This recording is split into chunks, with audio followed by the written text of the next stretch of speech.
بس ويت خلاص مش الجوار. اور ایسا پڑھائی نہیں ہے جو میرے عزیز ترین دوست ہیں، بہت دوست ہیں، بلکہ آپ کی سمجھیے عالمی اردو مجلس کا جو جوائنٹ سیکرٹری ہے غلام نبی کمار، وہ میں نے یہی سے جو ہے دلی میں، وہ بھی یہی کر رہے ہیں، میں نے جو ہے بہت ہی شاندار مستقبل والا لوٹا ہے وہ. پھر آ کے یہ بشیر شاہ صاحب ہے، ان کو ممبر بنایا، اور پھر ہم لوگوں کی توسط سے یہاں آئے، یہاں پر یہ ہم اعزازات سے نوازے ان لوگوں کو جو بیچارے آہستہ آہستہ کونے کی طرف چلے جا رہے ہیں. ان لوگوں نے بڑی اپنی قربانی دی ہے زبان کے لیے، اپنی تہذیب کے لیے، تمدن کے لیے.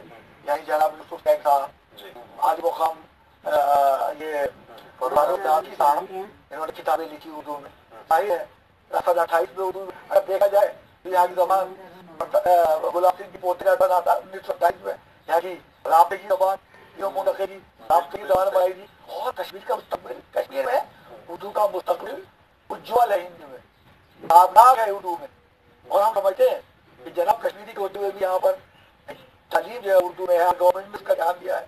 اور آج اردو شاعر کو یہاں بلایا گیا ہے، اور یہاں اردو کے بڑے بڑے ٹاپ لوگ ہیں. نام جانے لگوں تو اس کے بعد ختم ہو جائے گی. تو میں نے MBA کر کے علی گڑھ سے MD کیا، ڈپلوما کیا سیکرٹری میں مانچسٹر سے. اس کے بعد اپولو میں لگا، سعودی عربیہ چلا گیا، اور ٹیم میں گیا، اور جو ایکچولی تو آپورٹی وہ چھوڑ کے ہماری بات کا جواب نہیں. ہاں صاحب آپ نے بات کی، آپ نے روانی کی بات. پڑھائی تک ہی رہا یا کچھ ایسے رشتہ بنا آپ کا یہاں؟ ابھی اس بات کو تعلق ہے، ہم بھی اس شور شرابے میں رہا کرتے تھے، ہم بھی شور شرابے